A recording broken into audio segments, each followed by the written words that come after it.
I think the biggest danger is that people who are unfamiliar with Agile start off by saying, well, let's work on something that isn't altogether that important, and therefore, if it doesn't work, what's the big deal? And the problem is, if you're working on something that doesn't really matter, then you're going to have a tough time getting some of the best people in the company to work on it, because who wants to work on something that doesn't really matter? 5, 4, 3, 2, 1. 40 seconds, Pip. We're going. Never in the field of human conflict. How do you measure such an astonishing moment in history? You're listening to the bigQUEST podcast with Andy Murray. In a high-stakes, unpredictable world, every day is ripe with blue ocean adventures just waiting to be discovered. You need the mindset, the methods, and the motivation to lead with confidence into the unknown. Come along as we talk to today's top leaders, known for simplifying challenges, outsmarting variables, and inspiring greatness. Welcome again to the bigQUEST podcast with Andy Murray. Hey, Andy. Hey, Ben. How are you doing today? Good.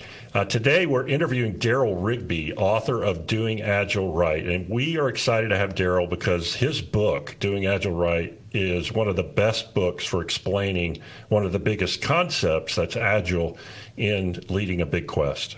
Well, that's right, Ben. I am so excited we have Darrell Rigby with us today. He's such a leader in the industry in terms of organizational change and leadership. Darrell spent over 40 years at Bain and most recently the global practice lead for retail and digital innovation.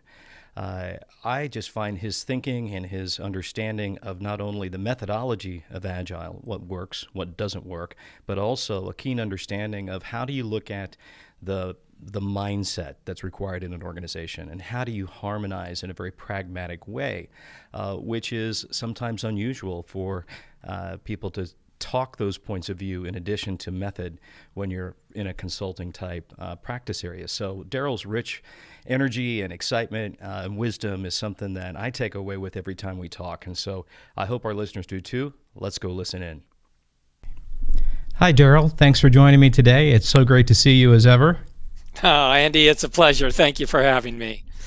Well, I've got a lot of questions for you today, so hopefully it won't be too tough, but I'm really looking forward to it. And probably the first question, Darrell, that I'd like to ask you is if you could tell me a little bit about your journey and specifically take me to that moment when you knew you needed to write the book Doing Agile Right and what led you to that point. Well, the truth is, I didn't want to write a book. I started learning about Agile approaches 15 years ago or something like that. And I truly fell in love with the mindset and the method for doing Agile. And it's just become a part of the way that I approach work, but also a part of the way that I approach life. And so I did begin writing articles about it and published several articles in the Harvard Business Review.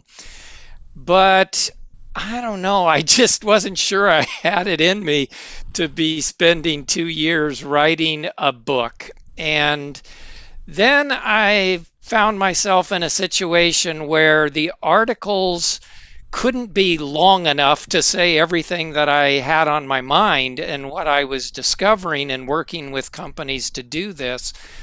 And so the Harvard Business Review had approached me before and asked me if I wanted to write a book, and I'd always said no. And finally, in a moment of weakness, I said yes.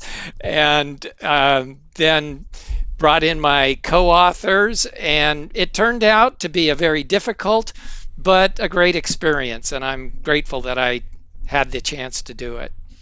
Well, you're just the opposite of most people. A lot of people have this dream of writing a book someday and then just never get around to doing it. You didn't want to write it, and here you got one, and it's doing quite well. So, it seems to be doing really well. Maybe just a lead into that a little bit, there's a big difference between having an Agile team, which some companies do, of course, a lot of companies do, and then having an organization that has loads of Agile teams doing it at scale, and then the other difference is really having an agile enterprise. And this book really takes you up to that territory. What's the difference between doing agile at scale and having an agile enterprise? Yeah, it's a great question. And of course, as you say, the agile teams are the heart of an agile enterprise. And so you can't do anything if you don't know how to do agile teams right. And so we typically start there, and we like to create really beacons of inspiration for the rest of the organization so that they look at the results of those teams and say, oh my goodness, look at how effective they are. Look at how fast they're turning out amazing innovations. And the people on the teams are talking to their friends and saying, I'll never go back to the old way of working. This is just so much better. And then eventually, as we're rolling out wave after wave of agile teams, we'll get to a point that we call agile at scale. And agile at scale means two things. Number one, we can do agile anywhere we want better innovation, whether it's in technology or whether it's in marketing or whether it's in supply chain. It really doesn't matter. We know how to do agile anywhere we need better innovation. But it also means that we can do very large scale programs. So a company like Saab Aeronautics, for example, is developing a fighter jet, the Gripen fighter jet, over 4 or 5 year periods. And they've got 100 teams working in concert to do this. So you learn how to do that. But you know, the interesting thing to me is over the past 4 or 5 months, I've had the opportunity to work with 3 of the companies that I'm sure everyone would describe as some of the most innovative and agile companies in the world. And what they say is, Darrell, we can launch agile teams and we can do agile at scale. But the more we learn about agile, the more we realize how much there is yet to know. And so, yes, we can launch agile teams. But if we don't surround them with an agile operating model, we're constraining them, we're bottlenecking them. And so what we want to learn how to do is, how do you take these concepts to the entire enterprise so that we really free up the potential of the entire organization and get the whole business to work the way we've got these agile teams working? Oh, that's really exciting. And it probably gets to one of the questions I wanted to ask you. Might as well ask it now. You talk a lot about, and I've experienced it myself, trying to harmonize the innovation work in a business with the operating side, or what you would call bureaucracy side. And there's a side of both of that that's probably important at some level. But I'm curious around, how do you harmonize a gap that I've seen and experienced, which is the strategic imperatives the executive team's working against versus the agile team, things that are coming through that comes from innovation and test and learn with the customer. There's a bit of a gap there between those two worlds. Is that where the enterprise thinking kicks in, or how do you address that particular gap? Yeah, we've got to close that gap. You're absolutely right. And so, in my opinion, Agile actually has to start with the strategy of the company. And so when we're setting up Agile teams, the first thing that we're asking is, okay, what are our company's strategic imperatives? And let's say at the very beginning of launching Agile teams, we'll start by saying, let's pick 10 to 20 areas and say, if we could triple or quadruple the power of innovation to meet these strategic imperatives, what would those 10 or 20 areas be? And so we just start by listing them, and then we go through and prioritize and sequence these so that we can determine in what order would we like to tackle them. And then we just start at the top of the list and say, what's going to create the greatest value? What poses the greatest opportunity and potentially greater risks for the company? And let's figure out if we're ready to begin setting up Agile teams there. And so we have a checklist of, are we ready to begin with these Agile teams? And those include things like, is it focused on a strategic imperative? Is it going to create extraordinary value for the company? Do we have sponsors at the executive level who are excited to do this? Do we have people in the business units who are eager to use agile methods to attack this opportunity? Can we get access to customers to co-collaborate with them, co-create with them the innovations and test that? And when we find 3, 4, 5 of those, enough to get started, we launch, we get going. And then as we see progress, if we decide we want to launch more, then we just keep launching waves of agile teams.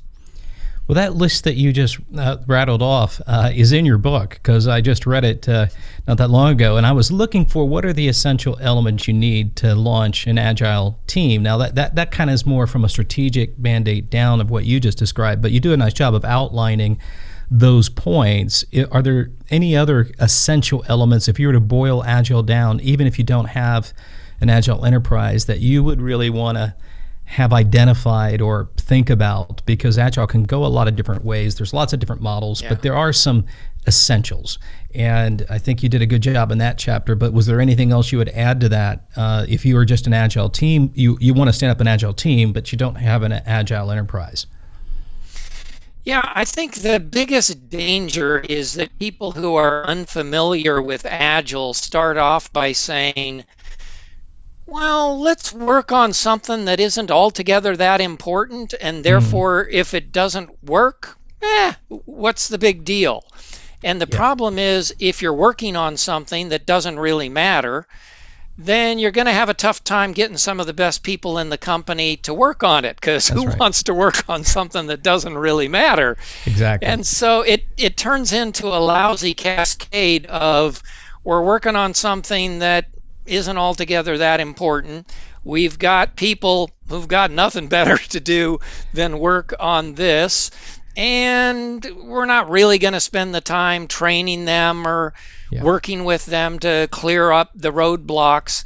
And pretty soon it just looks like any other initiative in any other period of time, and you're not going to accomplish anything that really will make a difference in the company. So I'd say number one, make sure that you're using agile teams in the right places with the right people, and that you've got something that matters. You're willing to dedicate small teams of experts to working on it, and be convinced that you're going to be willing to let this team operate in agile ways, that you're willing to give them autonomy.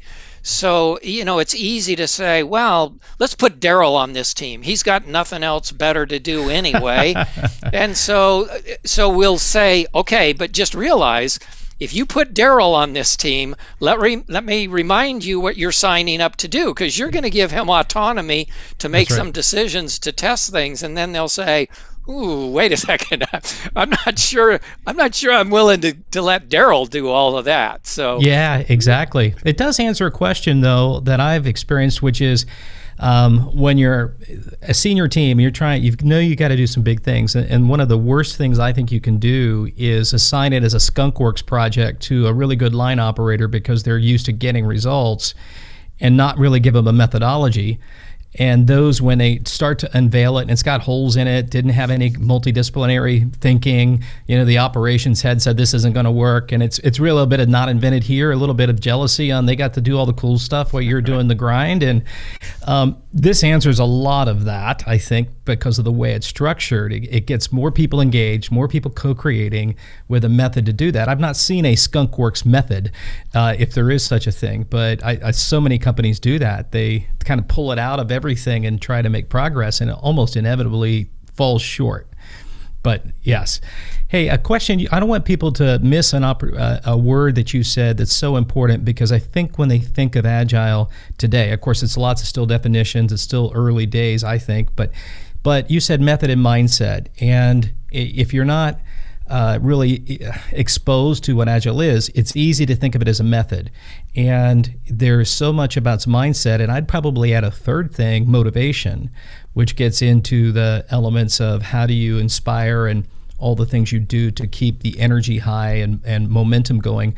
But how would you weight that method, mindset, and motivation? If you look at those three things, is it 80% method, 10% mindset. The more you do this, what have you learned about those three variables?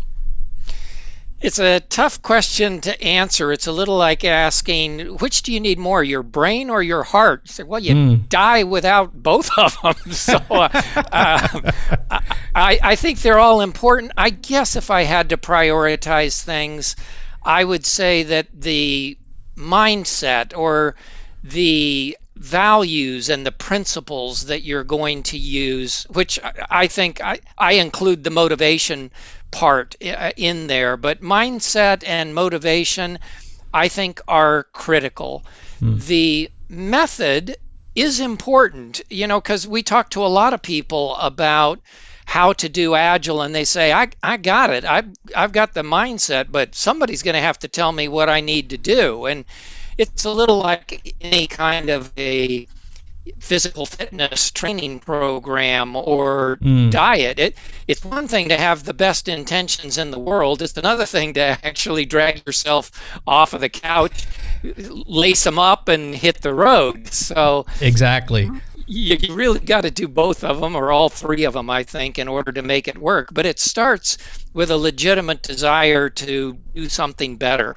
Well, if you look at what's been going on with COVID, I'm curious to your perspective on, there was a big, I don't want to say epiphany around Agile, but it was a lot of movement happening before COVID. And then COVID comes in, and some companies probably took an operational mindset of all hands on deck, top-down directives, because you're getting through a crisis. And then I suppose I would see Agile start to return as people start to look at what's next and what's new. What's been your observation of the journey from the going through into a COVID period and then where we are now in terms of importance of Agile and how it plays as a model versus the crisis mode? Yes, you raise a very important point, and I've had a lot of discussions with senior executives on this very topic. And it turns out that you're right. The initial instinct was, oh, this is a crisis. We've got to spring into command and control mode. And they quickly learned that that wasn't going to work. And in fact, that it wasn't necessary, because what they found is that the crisis required that they start acting in more agile ways and that their teams were ready to do that. So a lot of them were pleasantly surprised that all of these people that they didn't think were capable of being innovators, it turns out they actually were. They didn't have to restructure the organization. Yeah. They didn't have to bring a whole lot of new people in. These people were ready to spring into action. And so they started doing a lot of Agile, and by that I mean things like, well, let's focus on what really matters. There's a bunch of stuff we're doing right now that if we delay it by 6 months, who cares? It doesn't really matter. And we've got people in the field that are close to the customers and close to the operations. They're seeing things that need to change fast. Let's unleash them and let them do those things. And so there were a lot of agile ways of working that started springing up. However, I think in my conversations with CEOs in particular, what they're saying is, after I read your book, I realized that springing into action meant doing Agile, but I feel like there are two things that we're still not doing right. One is those innovations are still a little sporadic, a little haphazard. They happen sometimes, but they don't happen as often as we need them to happen or as systematically as we need them to happen. And the second thing is the very last sentence in your book, Darrell, says, if you and your teams are not having fun with Agile, you're not doing Agile right. Yep. And as much as we hate to say it, we're burning out a lot of people in the organization. They're fatigued, they're exhausted, and our fear is that when the pressure lets up, they're just going to spring back into traditional ways of working, and then we'll have to keep moving along until the next crisis hits and we have to reinvent this process all over from scratch again. So what they're asking me is, can you help us bottle up the pieces that are really working, but figure out how to make it more systematic and more sustainable so that this just becomes a natural way of working And as we go from crisis to crisis, because this pandemic will pass, but there are trade wars, there's social unrest, there are military conflicts, there are natural disasters. We have to find ways to keep this kind of urgency, to keep this kind of motivation high, even after this pandemic passes. And that's what I'm having fun working on companies with right now. And that sounds like it's tied a little bit to the enterprise approach of thinking of the whole company in a more systemic way. And I do think there's probably a little blend of remote working and how that's taxing as well on top of this approach, right? It's not, there's some things that it's hard to correlate which has the biggest impact, because this has really probably exacerbated the difficulty of the dive. Yes, you're exactly right. The problem with humans and human organizations is that we're complex. Yeah. And so you don't always know exactly what's going to happen when you turn a dial. And it's not as easy to figure out. I know we all love attribution models that say, well, which thing really had the greatest impact? But in a complex system like an organization, you don't really know. You have to move a bunch of things and see what effects you get and test and learn and say, ooh, we turned that a little too far. Let's turn that back this way. And so our recommendation is use agile approaches to become an agile enterprise. You can't do that in a predict and command and control bureaucratic method. Use agile methods, test and learn and figure out what's working. There's so many things you said in there that I could unpack. When you and your background in specialty is retail as well. I've got a lot of retail strategy stuff, and from my experience at retail, when you're testing an idea in a store, a pilot store, and you're trying to create a different customer experience, you might try 6 things that work holistically, but then when you go to the finance side of it and pencil which one should we scale or not when it works together, you really do need to have an enterprise framework of how you're going to do the ROI analysis on that, because the attribution kills you. You can't really tell sometimes and isolate those variables on what's driving that true experience. It's the collection of that, and you might have to look at lifetime value or a different metric than you're used to putting a financial budget in place against. You're exactly right. In fact, we often have to add new metrics when we're helping companies to become agile enterprises. And one of those metrics is what in Kanban we would call lead time, some people might call cycle time, that says when we see a problem, particularly when we see a customer frustration, how long does it take us to fix that problem? And some people are surprised to find there's a lot of things we've been kicking around, not for weeks or months, but for years that we've never really done anything about. And so we will almost always add a metric that says, how long, what is the lead time? What is the time required to move from discovering a problem or an opportunity to actually getting that into the marketplace?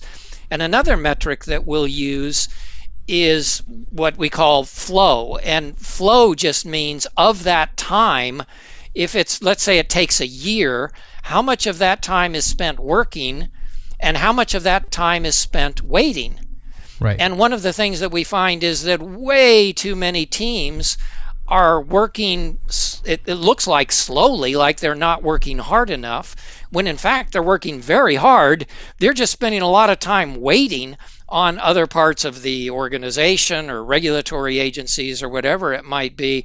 But I'm not making this number up. It is not unusual for people to spend 70, maybe more, 80% of their time waiting in order to get things done. What a shame. And so in Agile, one of the things that we're trying to do is not get people to just work harder or faster or just to the point of exhaustion. We're trying to say, no, let's find what's killing our time, what's wasting our time, what are we waiting on, and let's remove those bottlenecks and just free up the teams to do what they want to do. Well, that could be scary, because I think some of the bottlenecks, at least in my experience, could be the executive team not making a decision. So let's free those guys up. And sometimes I'd like to tell a story, but when you get to the senior team, a lot of times you're going to get problems that are hard to solve, right? And so you get those problems that come in there. And if you were reflecting back or waiting on this decision and you're measuring that, there'd probably be more decisiveness to get to make things. And I've always said there's two types of problems that you have to solve if you're on an exec team. One is those that are complex and difficult to understand, and so you have to go get more data, and perhaps then that slows things down. And there's those problems that are just hard to swallow. Because you're killing a sacred cow, or you're going to have to prioritize and make a priority call, and knowing the difference. But the worst thing you can do is send a team back to get more data when the real thing is it's just a decision. It's hard to swallow, not hard to decide. But having that metric back to the leadership on this is the impact of delaying these decisions and what it does to flow is really powerful. I've not seen that before. That's a great metric. Yeah, you're exactly right. And that's the problem with traditional bureaucracies, isn't it? It's the problem with command and control centers where every decision has to be approved by someone at the center. Yep. And we found in lots of situations, including hurricanes, Chernobyl incidents, any kind of urgent situations, that a central team simply does not have enough time and capacity to be able to approve every one of those decisions. And there are some that are irreversible that we need their approval on, absolutely. But there are a lot of other decisions that, to be honest about it, the front lines are going to make these decisions as effectively as a senior executive team is going to make those decisions. Maybe even better if we're being perfectly frank about it.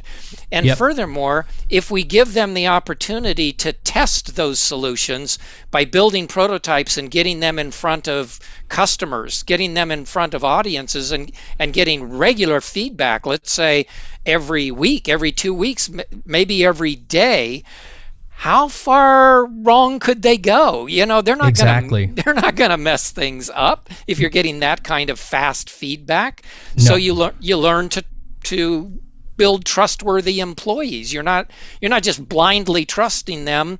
You're building trustworthy employees that you gain more and more confidence in, and say, they're doing this better than I ever could. Let's just unleash their potential and let them go at it. Well, what it does say is that probably one of the best decisions a senior exec team could be making is what to stop doing in order to free that up. And also, by the way, as you know, it's probably the hardest thing that you have to do. And the clearer the senior team is around the outcomes they're trying to create for the company, the fewer objectives they need to get there. The more cloudy that is, it seems like it multiplies the number of objectives, because there's got to be a pony in there somewhere that's going to solve the problem, and all of a sudden the organization's overburdened with too many objectives to chase and no capacity. The nice thing about a crisis is about of 8 things, we're going to do these 2, and that unlock alone of just saying we're going to focus on these 2 is pretty powerful. What I worry about is post-pandemic, the 6 other objectives that were on the back burner come to the front, and now you're just overloading an organization when actually I'd rather go further with a couple. Oh, I could not agree more. Thank you for saying that. And I really do measure the agility of an organization not so much by how fast can they start things, but how fast can they stop things when it's obvious that it's not really adding value.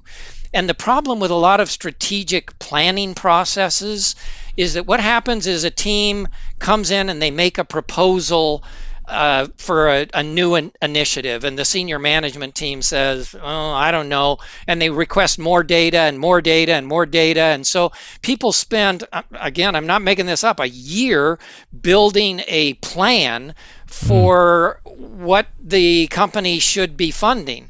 And then the senior management team all gets together and they approve this budget for 5 years of funding and say, okay, you've got the money. Well, what happens? Then they go out and they hire people and they build assets that are putting hundreds of millions of dollars into the ground. And it's like they own that money. They got 5 years. Just back up the Brinks truck, give us the cash, and we start spending it. And it doesn't work very well. Most of my clients who are Agile Enterprises are learning to fund those kinds of initiatives much more like venture capitalists do. So show me the plan. I'll look at the plan and decide whether I want to pursue it or not. But I'm not going to give you $10 billion right up front. We'll give you seed capital to test this first part and see if we like what's going on. And if we do, we'll do Series A funding. And if we like that, we'll do Series B funding. But if we get to a point where we say, this operation is not cutting it, then we're not committed to funding the whole thing. We'll just stop it and say, you got to pivot it, or you got to figure out how to make this work. But we're not going to keep funding this until we see more evidence that the original hypotheses were actually correct. And the interesting thing is, when you talk to venture capitalists, what they'll say is, as I look back at my successes, when I stuck to the original plan, 80% of those businesses went wrong. But if I look at the successes, 2/3 of those companies pivoted significantly from the original plan that I decided to fund. And that's cool. That's fine. As long as we keep adapting along the way, we're very successful. And that's what we're trying to bring to corporations, that venture capital kind of thinking. That's great. And somehow you probably have to sort out at the top as you report to shareholders and such. How do you still hit the quarterly numbers, make sure those things are still insulated so that that protection is somehow there for those that are publicly traded? And I've always felt like the 3-year plan that everybody has to submit is really created to make astrology look credible. It's fiction because it's a financial hypothesis, really, more so than driven by real customer value propositions that are going to get launched, that have been, through this process, you're ready to scale. And how wonderful it would be if you had the Agile teams there and you had a backlog of scalable, backlog's not the word, but you had some scalable ideas that have already been through certain rounds of proofing, that you can have more confidence if you did need to make a longer term plan. Yes, I agree with you. And, I've been working with major corporations for 42 years now. And I think a lot of stock analysts would be surprised to see the way that companies get to their earnings forecasts. Right. Because typically they're offsetting errors, to tell you the truth. Great way to look at it. I've gone back and looked at the original operating plans and say, well, yeah, we met our number. Yes, you did, but not in the way you expected to meet your number. Some things went much better than expected. Some things did not. And so I just think you have to have the courage to say, we're going to focus on performance more than predictability, because the truth is, those that are striving for very smooth earnings, I just recently did this analysis and said, what percentage of a stock price movement is accounted for by having very, very stable, predictable earnings? And the answer is about 1%. Wow. So Wouldn't have guessed that. 20 to 30 times more important than that is showing growth and showing high returns on invested capital. And this is the mentality that you see at a place like Amazon that says, if a quarter's not quite what we expected it to be, we're convinced that the next quarter will be twice as good as it was expected to be. So we're going to take a long-term perspective. We're going to break it up into chunks and do our best to hit those, but we're going to constantly keep our eye on the long-term horizon. Well, and if you have an Agile Enterprise, you get more transparency the way the model works to what innovations at what stage than you would have without it.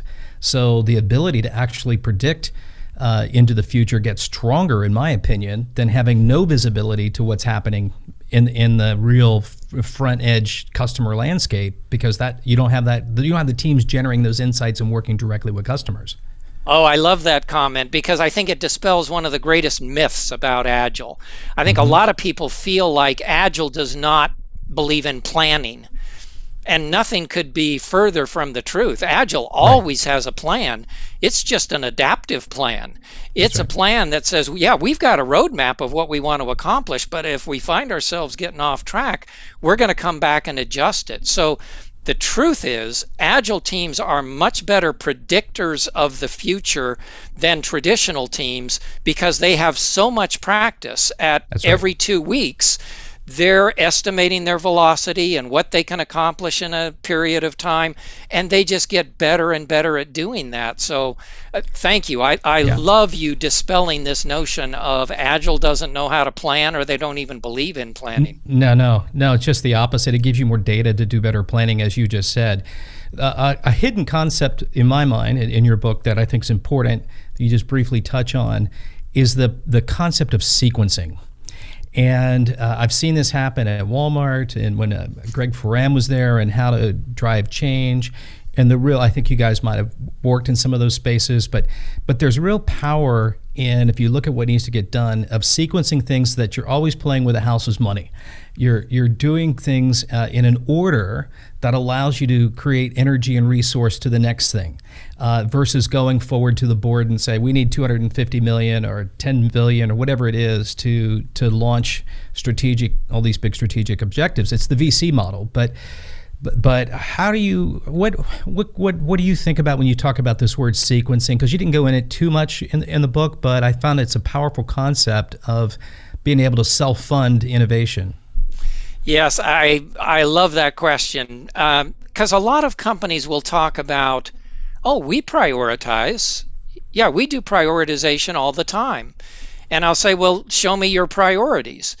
And 90% of them are top 10% priorities. And you say, wait a second, this isn't prioritization. No. You don't really have priorities until you can sequence things and say, if we delay this by 6 months or a year, how much is this really going to cost us? I mean, that's really. Right. Which things are big and urgent and we really need to get started right now? And so the problem with companies that don't know how to sequence but think they're prioritizing is everything is a priority, and therefore everybody, and again, I'm not making this number up, what happens is when we've looked at companies and the number of projects or significant initiatives that the average person is working on, the average person ends up having to work on 3.25 major projects at a time. 3.25. And 25% of the people are working on 5 or more major initiatives at the same time. And we know that multitasking makes us stupid. It's sad but true. Humans are not built for multitasking. No.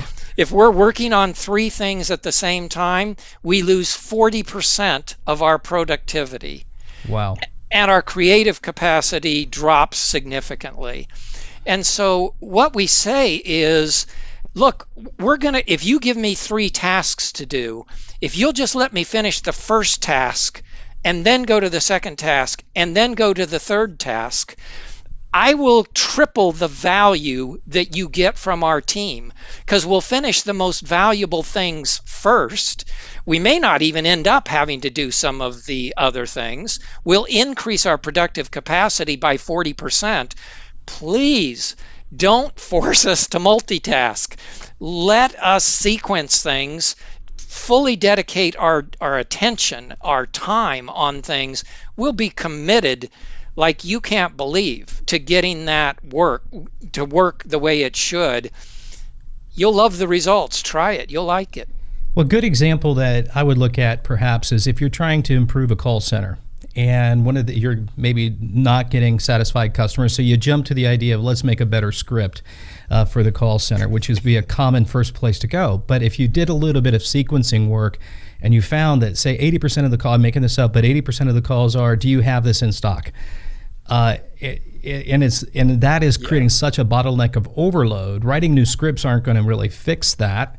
You might want to go find a different way to answer that question for the customer so they don't have to call the call center than trying to create happy customers by giving them better scripts, because they're still going to be overloaded. And as those are things that I think, come out of thinking about sequencing. And I know from a retail standpoint, if you look at you're promoted as another example. If you look at how much promotions you're doing and you might want to cut that back, the benefit of doing that first might be the impact on labor in stores, because you're not putting up and tearing down end caps and all the things that go with that. And so looking at things holistically and finding out which is the unlock that creates real value to the next thing that you're talking about, which is exactly what you just said. Yeah, I could not have said it better. This is the reason companies like Toyota get so good at what they're doing, because a lot of companies will look at that flow efficiency, for example, and say, well, boy, there's a lot of wait time in there. How are we going to cope with that wait time? Well, I better give people 5 things to work on so that while they're waiting, they can fill it up with things. And that just exacerbates the problem. We're plastering over the real problem and hiding it, as opposed to saying, well, wait, why are we taking so much time to just wait on things? Let's fix that real problem. And so what you're talking about, that methodology says, what are the real root causes? What are the deep whys? And we often encourage people that will make an observation to say, well, this is happening. You say, well, why is that happening? Why is that happening? Why is that happening? If you can get down to the deep root causes and fix those, you can actually significantly improve productivity and innovation, but not just cover it up. Get it out on the surface. And sometimes people accuse Agile actually of, oh, well, it's pointing out all of these problems. Those must be caused by Agile. No, you've always had that. Oh, no. You've always had this problem. It was just invisible. You didn't know it. We're just surfacing it. Now we can deal with it. Watch what happens to the speed. Wow. Well, that's fascinating. The Ishikawa diagram, root cause, that's been around forever with the total quality, but it still works. It doesn't make it any less true as a good tool, and it's certainly one I would use in the Agile. Another area that I think we ought to talk about, I'd love to hear your on, Darrell, is that since post-industrial times, we've really been promoting and valuing left brain type leadership, people that can scale optimizations, people that can scale efficiency. And if you're a creative, that typically gets you sent off to the island of misfit toys at best. Or some other place, and some would say there's even a bias against creativity. But what Agile does in its best form, I think, is encourage a bit more right brain thinking, to have the ideas to be able to take to customers and feed that ecosystem. Yet most people aren't really, organizations aren't developing that side of the brain to think differently, think like an artist, look at things differently.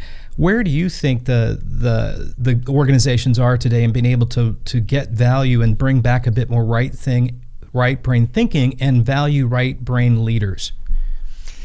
Well, you're exactly right, and I think we have Frederick Taylor to thank or blame for this situation. Scientific management, the idea that all you have to do is analyze, and that the senior executives are the people. They're the ones that can be thinking. Everybody else, they don't have the brains, or they don't have the motivation, or they just are not willing to do it. They should just do what they're told. Yeah. And so over about 100 years, we've just trained a generation of leaders to believe, well, that's your job. You do the thinking, you do the visioning, and then you tell other people what to do. And if it's not working, then you just need to spend more time planning and more time telling them what to do and more time supervising them. So even though bureaucracy is the problem, we use even more bureaucracy to try to solve the problem, which just makes it worse and worse. We find it so difficult to develop a different kind of mindset. And yet, as we're finding in this crisis, the people in the organization are capable of doing much more creative thinking. Yep. They like to do it. They're good at doing it. We just have to bring it out and give them the opportunity to do it. And there's a lot of research to show an extraordinarily strong correlation between happiness and creativity. Mm-hmm. That when people are happier, we're more creative. And when we're more creative, we're happier. And I don't care how that loop starts, as long as you get a virtuous cycle going there of, let's get people contributing their ideas. A couple of things that I find so fascinating. I think a lot of people will look at a company like Amazon and say, Jeff Bezos, how brilliant to come up with all of those ideas. And if you know Amazon well enough, you know certainly Jeff Bezos is no slouch. He's plenty bright. But you look at something like Amazon Prime. Well, that wasn't his idea. That came from an engineer way deep down in the organization who submitted the idea through an electronic suggestion box, and it bubbled up, and Bezos looked at it and said, I like that idea, let's try it. And then with their organization and plenty of people with autonomy, they launched it in about 2 months. And so that kind of speed of execution and the ideas flowing up from everywhere, that's what we need to do. But I just work over decades, over a century, we have beaten creativity out of our employees because they're so afraid that if they get caught making a mistake, they're going to be punished for it. And so instead of focusing on the wonderful opportunities, the wonderful improvements, performance improvements that can come from employees, we just scare them into not being willing to try even a small experiment that may not go right, because who knows exactly how it's going to work. Well, and if you're not using the right brain, it does atrophy. And if you don't have that opportunity to use it in your work, you get penalized for it. You get, chastised if the idea doesn't work. It starts to drift and not be as an effective bit of the way you think and lead. And one of the challenges to boost creativity that I've often put out there was to do this simple exercise every single day. When you drive to work, look for something that you've never seen before. And it teaches you that power of observation. And if every day you go on that commute and come back, of course, it's just years for me, but pre-COVID, looking for that one thing you've never seen before, and you'll be surprised but that creates a muscle movement and development of being able to be a better right brain thinker. And power of observation is so important when you're trying to solve customer problems, and you're able to get there and see it. So I do think it's a muscle that could be reignited, and the workforce should recognize that. And I think agile teams, it's a safe ecosystem that lets that start to develop. That without that methodology, you don't really get that unless you're just a brave soul that is just has the audacity to do it, right? Then you're just playing on audacity, which is a great attribute too. Yes. It's a great point. Sorry, just let me build on that, because I think it's such a fascinating point. And I love the word that you used, atrophied, because we have those muscles. We just tend not to use them. And I have a friend who's a professor that did an interesting piece of research where he looked at successful startup companies and said, what a fascinating idea. Where did you get that idea? You might be surprised that 71% of those entrepreneurs said, I had that idea at my last company. I just couldn't get anybody to pay attention to it or let me do it. And so I left the company and started this company. And now often, by the way, the companies that wouldn't let them do it will go back and buy the company back for tens of millions, hundreds of millions of dollars. So it's a terrible thing to waste. I agree that creativity is latent but existent in most people in most corporations. The retiring, I guess, CMO of Group CMO of Facebook, I think it's Antonucci, basically had said he believes we're going into a golden era of creativity that's coming up. Because if you look at, even brands like Pepsi, where a lot of the line's been cut because of the crisis and pandemic, and then you look at, some of those weren't performing as well anyway. And so now you're going to have all the shelf space and new, what's going to replace it. And I think he's right about that. I do think there's going to be a demand for more creativity. If you take that right brain, ignite it in an agile environment, now you've got something. Now you've got something that will work. But agile without that support on the creative side is just going to be probably on removing dissatisfiers and optimization.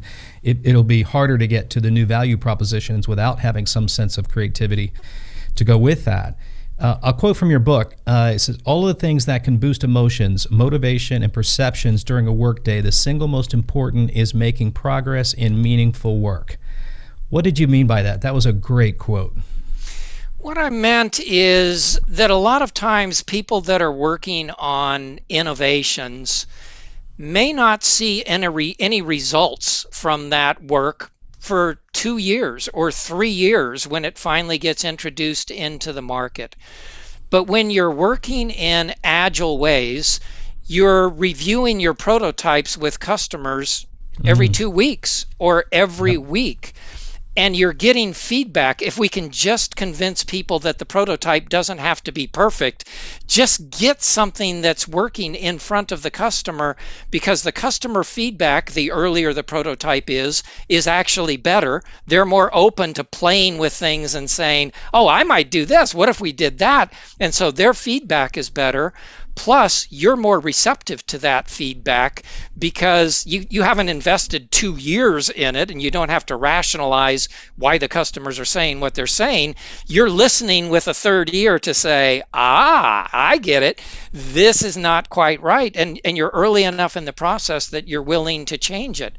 So if you're doing that every week or 2 weeks or 3 weeks, you're seeing progress. You're feeling like you're learning and growing, and you're seeing the results of your efforts on a regular basis, and that's encouraging you. Yes. You know, we don't talk about it very often, but neuroscience is extraordinarily important to figuring out how you, as a leader, get the most out of a team.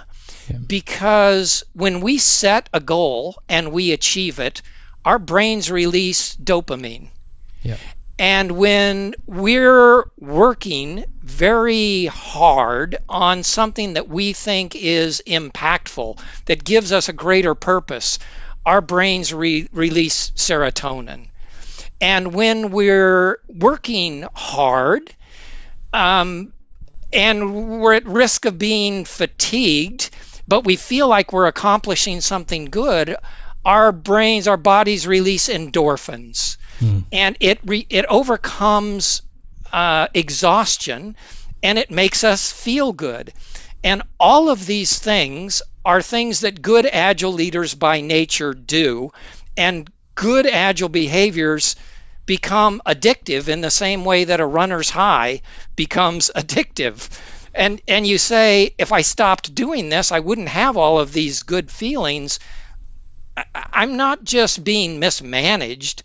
I'm suffering a kind of chemical withdrawal, actually, that I miss being able to have that kind of respect. So, well, it's interesting, Darrell. There's a book out called Alive at Work. You may have read it already, but to get into exactly what you just said, the neuroscience of that it's built in. They call it a seeking system, that it's built into our DNA. This quest for adventure, this quest to go do something hard. And I didn't believe that until, as I was told Ben before, when I saw the first commercial for P90X, and I thought, this is the worst marketing ever. I mean, they're saying, go do this. It will nearly kill you. It is the hardest thing you'll ever do in your life. And I'm like, well, they're never going to get anybody to do that. And sure enough, it just like was wildfire. It just took off because there is something inside of us that says, yeah, I'll take that. That sounds hard. That sounds worthy. I mean, as long as there's a meaningful purpose to it, I think more people than not are up for it, and they want to do something as long as it's meaningful. And that's the word I keyed in there that you really locked into. Yeah, you're absolutely right. We as humans, we're social animals. We love working with teams, and the longer we can work with a team and build trust and psychological safety and the ability to get an idea out there, I think we're learning a lot more than we did before about the value of diversity, the value of listening to people's opinions and respecting them. That just because someone has a different opinion than us, that's what we want. You only need one person if we all have exactly the same opinions. Exactly. We want diversity. And again, go back to neuroscience. When we work with team members and we're building on each other, our brains release oxytocin and we get happier. We want more of that. And so I'm really looking forward to this golden era, which is the way you described it. We're living in a world of constant crises these days. Let's face it. If the pandemic ends, there will be other diseases, and there will be natural disasters, and there will be data breaches, and there will be trade wars, and there will be military battles. It's a world of constant crises, and we've just got to learn how to thrive in that kind of a world.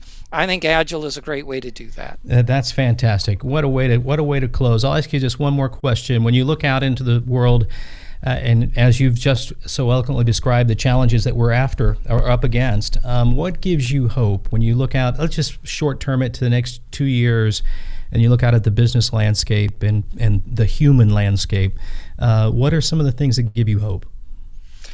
I do believe a few things. One is I think that leaders are beginning to understand that the way they add value is not by predicting and commanding and controlling better than they used to do it.